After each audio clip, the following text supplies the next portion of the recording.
Plus de 60 000 véhicules électriques ont été immatriculés en France depuis le début de l'année.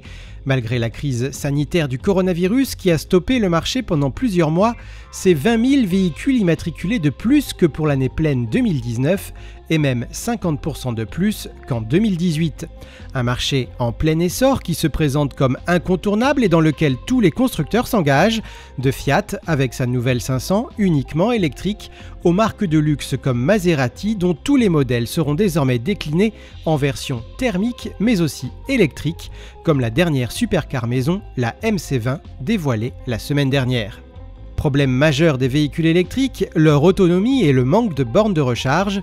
Des bornes de recharge qui pour le moment ne fonctionnent que dans un sens et ne servent qu'à recharger les voitures. Des bornes G2V, Grid to Vehicle, c'est-à-dire réseau vers véhicule. Mais une autre sorte de borne est à l'étude depuis 2013, des bornes V2G, Vehicle to Grid, véhicule vers réseau.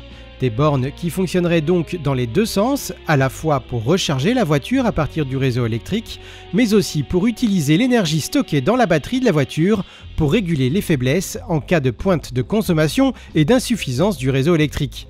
Le véhicule électrique alimente alors le réseau pour combler ses besoins ponctuels.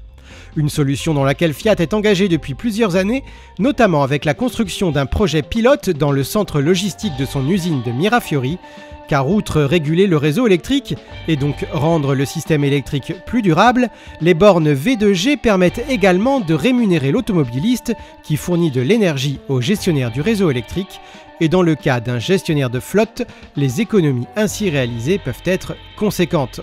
Construit en seulement 4 mois, Drosso V2G, l'usine électrique de Mirafiori, transforme ainsi un espace de stockage jusqu'alors coûteux, c'est là que les voitures produites sont entreposées en attendant d'être livrées aux concessionnaires, en une source de revenus.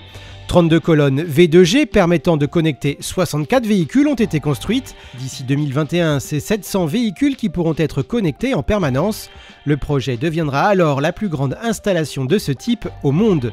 Le parking a été équipé d'un toit composé de 12 000 panneaux solaires qui permettront de produire plus de 6 500 MWh d'énergie verte par an.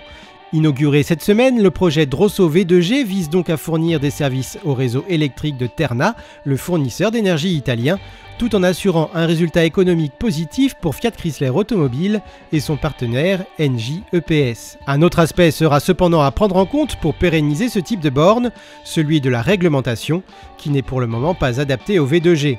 En Italie, le gouvernement commence cependant à travailler sur cette question.